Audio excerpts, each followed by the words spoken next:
ஓம் ஸ்ரீராம ஜெயராமா சுந்தர ராமா. இன்று சுந்தரகாண்டம் வாசிப்பது ராமருடைய பெருமைகளை, சரிதத்தை கேட்பது, வாசிப்பது, ராமாயணம் உபன்யாசம் கேட்பது, மகிழ்வதெல்லாம் வாழ்க்கையிலே எப்படிப்பட்ட நெருக்கடி நிலையிலும் கஷ்டங்களிலும் நமக்கு சந்தோஷத்தை எல்லாம் எப்படி தரும் என்பதை மிக மிக குறைந்த அளவு, ஏனென்றால் ராமாயணம் என்பது யுகம் யுகமாக சொல்லக்கூடிய அகண்ட பெரும் சரிதம், புராணம்.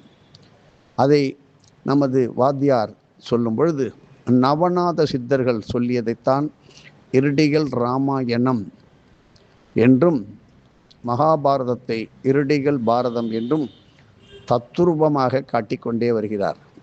அவற்றில் சிலவற்றை அந்த ராமனுக்கும் ஒரு குரு, ராமனுடைய தகப்பனாரான தசரத மகாராஜா, அவர் சக்கரவர்த்தி, அவருக்கு இருந்த குரு.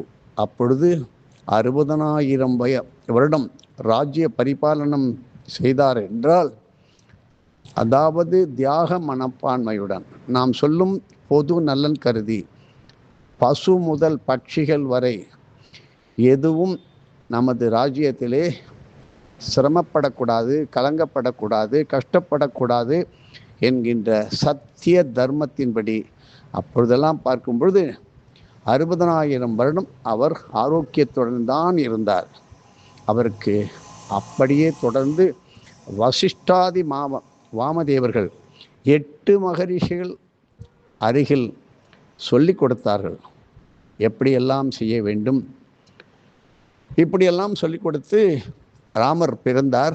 ராமர் பிறப்பதற்கு முன்பாகவே ராமர் எப்படியெல்லாம் இருப்பார், எப்படியெல்லாம் பிறக்கப் போகின்றார், எப்படியெல்லாம் அவதாரம் செய்ய போகின்றார் என்பதை நாரத மகரிஷி அவருடைய தபோ வலிமை மூலம் சொல்லிக் கொடுத்ததை வால்மீகி மகரிஷி அப்படியே கேட்டு கேட்டு அவரும் சொல்லிக்கொண்டே வந்ததை விநாயக பெருமான் எழுதியதான் வால்மீகி ராமாயணம். இப்படி ராமர் பிறந்தார், வளர்ந்தார்.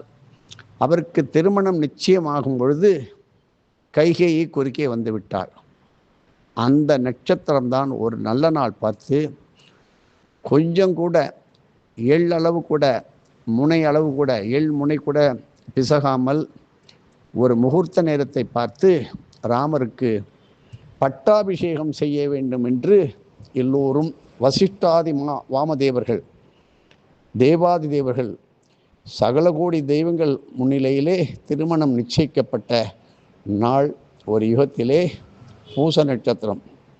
ஆனால் கைகேயி இந்த ராமனுக்கு இந்த அரியணையில் ஏறும்பொழுது ஒரு பெருத்த சோதனை ஏற்படுவதற்கும் ராமரின் உடல் நலம் குன்றுவதற்கும் நேரம் வந்துவிட்டதை தனது தபோ வலிமை, பத்தினி, உத்தம பத்தினி அல்லவா, சித்தி அல்லவா, தனது தாயாரை விட ராமர் பரதனை விட மிக மிக சந்தோஷம், அதாவது அதிக செல்லம், பாசம் ராமர் மேலே கைகைக்கு இருந்தது. அப்படிப்பட்ட ராமன் அவனுக்கு எதுவும் ஆகக்கூடாது என்பதை வெளியில் சொல்லாமல் வரம் கேட்பது போல் கேட்டு அவரை வனவாசத்திற்கு அனுப்பித்தார். அப்பொழுது நாட்டை பறித்து கொள்ளலாம் அல்லவா பரதன். அங்கே ஒரு நாடகம். பரதன் என்ன செய்தான், இந்த அரியணையில் நான் உட்காருவது ஏற்றதல்ல, அப்படி என்று சகோதரன் ராமர் விட்டுவிட்ட சென்ற அந்த பாதரட்சை என்கின்ற புனிதமான திருவடி, அந்த நாம் சொல்லுகின்ற காலணியை, மர பாதுகையை அவரது அரசவையிலே வைத்து, அதையே வைத்து பூஜித்து இந்த ராஜ்யம் 14 ஆண்டுகள் சிறப்பாக நடந்தது. ஒவ்வொரு இடங்களுக்கும் சென்று பசு முதல் பட்சி வரை மனித குலம் எப்படியெல்லாம் இருக்கின்றது என்கின்ற தர்ம நிலை தவறாமல் பரதன் இருந்ததற்கும் ஒரு உதாரணம். இப்பொழுதெல்லாம் நாம் சொல்லுவோமே, அண்ணன் எப்போ கிளம்புவார், திண்ணை எப்போ காலியாகும், அந்த நிலைதான் இப்பொழுது வந்து கொண்டிருக்கின்றது. அப்படி அல்ல சரிதம். எல்லா ராஜ்யத்திலும் ராஜாக்கள் பட்டாபிஷேகம் நடந்து அரியணையில் வருவார்கள், மகுடம் சூடுவார்கள். பிறகு பல இடங்களுக்கு, பல நாடுகளுக்கு, அடுத்த அடுத்த அண்டை நாடுகளுக்கு சண்டையிட்டு படையெடுத்து செல்வார்கள். ஆனால் ராமர் இதை அனுபவித்தே தீர வேண்டும்.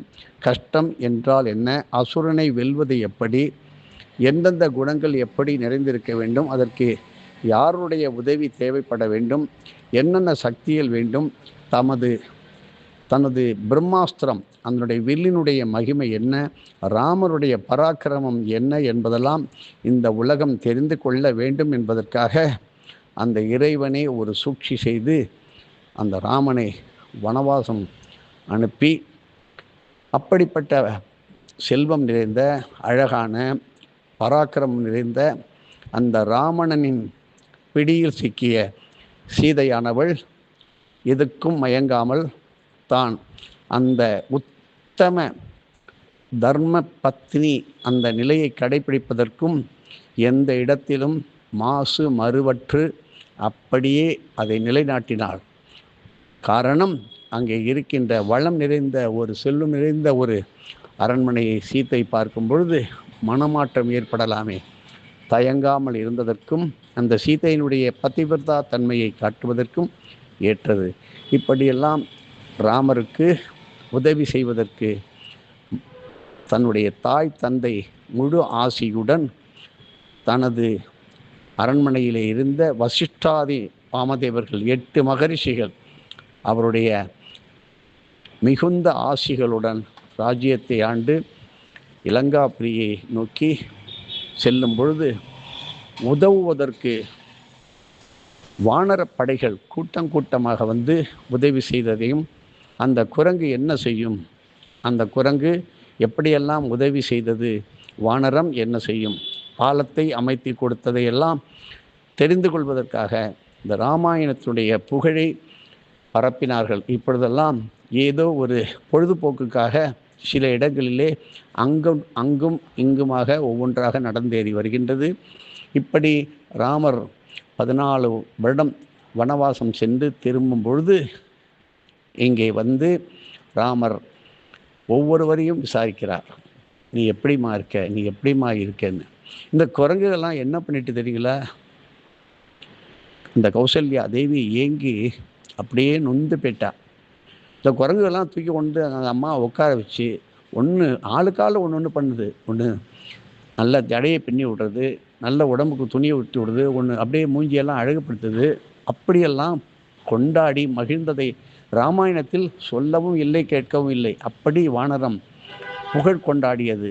அப்படித்தான் கைகேயி முதல் அத்தனை பேரையும் விழுந்து வணங்கி சுக்ரீவன் அந்த வானர தலைவன் எல்லாமே பின்புறத்தில் பக்கவாட்டில் இருந்துதான் ராமரை ஒரு இறைவனாக, கடவுளாக, நல் அரசாட்சி செய்கின்ற தர்ம தேவனாக, தலைவனாக மீண்டும் அதே போல் ஒரு நாள் பார்த்து ராமர் திரும்பி வந்த காலம், ஒரு நல்ல சுப முகூர்த்தத்தை மீண்டும் தேர்ந்தெடுத்த நாள் பூச நட்சத்திரம் என்கின்ற புஷ்ய நட்சத்திரத்திலே சுப முகூர்த்த நாளிலே வசிஷ்டாதி வாமதேவர்கள் அவருக்கு மங்கள ஸ்நானம் செய்தது ஒன்று. அது புனித நீரில். மந்திர ஸ்நானம், மந்திர ரூபமாக நாம் ஆசீர்வாதம் என்று சொல்லுவோமே, ஸ்வஸ்தி வாச்சகம், இப்படி வேத கோஷங்கள் முழங்க அவரை அரியணையில் உட்காரு அப்படின்னு வசிஷ்ட மகரிஷி, நீ அமரு ராமா அப்படின்னு சொல்லும்போது ஓடி வந்தான் இந்திரன். இந்திரன் ஓடி வரும் பொழுது என்ன செய்தான், ஓடி வந்து ராமருக்கு ஒரு இந்திரன் கொடுத்த பரிசுதான் ஒரு முத்து மாலை, முத்துமணி மாலை கொடுத்து பார்த்து வேடிக்கை பார்த்தார் ராமர். அப்படியே தனது அருகில் இருந்த சீதையை பார்க்கும்பொழுது, இந்தா உன்னிடம் இதை தருகிறேன், நீ யாரை நீ நம்பினியோ, யார் மேல் நீ பாசம் வைத்தையோ அதை நீ அவருக்கு கொடுக்கலாம் என்று சொல்லும் பொழுது அந்த சீதா பிராட்டி அந்த முத்துமணி மாலையை அனுமாருக்கு, ஆஞ்சநேயருக்கு சூட்டி ஆனந்த கண்ணீர் பெருகும்போது கேட்டான் அனுமன், எனக்கு முத்துமணி மாலை தேவையா எனக்கு அது முக்கியமா? இவ்வளவு கூட்டம் உள்ள இடத்தில் இடமே கிடைக்காமல் வெளியில் வெகு தூரத்தில் தவித்து கொண்டிருந்த ஆஞ்சநேயர், இடமே இல்லை. ஏன்னா அரண்மனை வழிகிறது, கூட்டம் நெரிசல், பல லட்சம் மனிதர்கள், ஏன் அசுரர்களும் வந்து ஆசீர்வாதம் செய்தார்கள். சொல்லுவாங்களே, கெட்டவங்களும் வந்தான், எதிர்கட்சிக்காரன் வந்தான். வந்து வேடிக்கை பார்க்கும்போது ஆஞ்சநேயருக்கு நிற்கவோ உட்காரவோ இடம் கிடைக்காம ஓடி வந்து ராமருடைய பாதத்தின் அருகில் தலையை குனிந்து கொண்டு கையை கூப்பிக்கொண்டு அடக்கமாக பணிவுடன் உட்காரும்போது சீதா பிராட்டி அந்த முத்து மணி மாலையை ஆஞ்சநேயருக்கு அணிவித்த இடமே முத்துக்குடா. இப்பொழுது நாம் வருவோம். அந்த இந்திரன் அதை கொடுத்து ஆசீர்வாதம் வாங்கினான். எல்லோரும் பரிசு கொடுக்கும் பொழுது அப்படியே தாய் பரமேஸ்வரி நேரடியாக வந்தா, எல்லாம் ஒதுங்கப்பா, எச்சரிக்கை எச்சரிக்கை என்று சொல்வார்கள். நாம் பார்த்துருப்போம் கோயிலில். வரும்பொழுது பரமேஸ்வரி அப்படியே நடந்து வந்து அந்த சீத்தையை அப்படியே பார்த்து ஒரு சந்தோஷமான புன்னகை, எளிய புன்னகை, ஆனால் ஒரு சப்தமானது வந்து கொண்டே இருக்கிறது. ரம்யமான ஒரு குரல். ஸ்ரீராம ராம ராமேதி ரமே ராமே மனோரமே சகசிரநாம தத்துல்யம் ராமநாமவராணனே.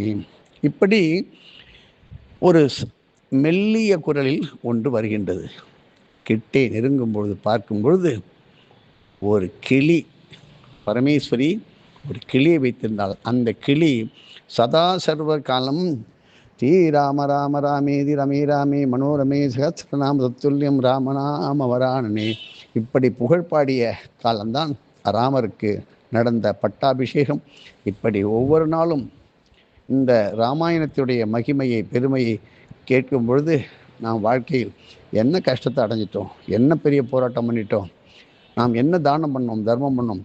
அப்படி பண்ணும்போது மீண்டும் அரியணையில் அமரும் பொழுது ராமா உட்காரு என்று வசிஷ்டர் சொல்லும் பொழுது 14,000 ஆண்டுகள் தர்ம பரிபாலனம், ராஜ்யம் நடத்தவில்லை, தர்ம பரிபாலனம். பட்சி பறவைகள் முதல் பசுக்கள் வரை சுட்டி பார்த்து எல்லோருக்கும் மன நிம்மதியாக இருக்கின்றார்களா, சந்தோஷமாக இருக்கின்றார்களா என்று இருந்த பொழுது அந்த பரிவாரம் இருந்து தன்னுடைய காலங்கள் முடியும் போது அத்தனை பேரையும் தன்னுடன் அடைத்து வைகுண்டத்திற்கு சென்றார் ராமர். இதுதான் ராமாயணம் பூர்த்தியானது. அதே அயோத்தியிலே பிறந்து சரயு நதியில் இறங்கி தன் லோகத்திற்கு தனது பரிவாரத்துடன் ராமர் சென்றார். ராமரை நம்பியவர், ராமநாமத்தை சொல்லியவர்கள் எந்த காலத்திலும் எப்பேற்பட்ட மகாபாவியாக இருந்தாலும் ராமா ராமா என்று சொன்னால் அந்த பாவங்கள் ஓடிவிடும்.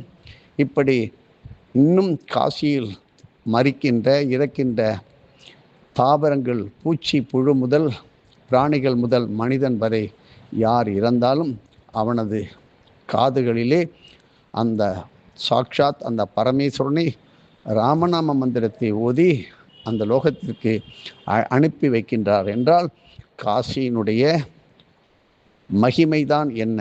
இந்த காசி கஷேத்திரமானது முன்பு பலமுறை சொல்லிவிட்டோம், இந்த பூமியில் படாமல் ஒரு நெல் நுழையும் அளவுக்கு இடைவெளி உள்ள அற்புதமான இடமே காசி கஷேத்திரம். அது கஷேத்திரம் என்றால் இடம் என்றால் வேறு, கஷேத்திரம் என்றால் அதனுடைய மகாத்மியம் மகிமையை சொல்ல முடியாது. 1000 இடங்களுக்கு நீங்கள் போய் இருந்தாலும் காசிக்கு சென்று விட்டு பிறகு வீச நிறைந்த இடங்களை சென்று பாருங்கள். திட்டங்களை தீட்டுங்கள், செயல்படுத்துவதில் தாமதம் வேண்டாம். எதுவும் என்னுடையதல்ல, அனைத்தும் உன்னுடையதே அருளாளா அருணாச்சலா.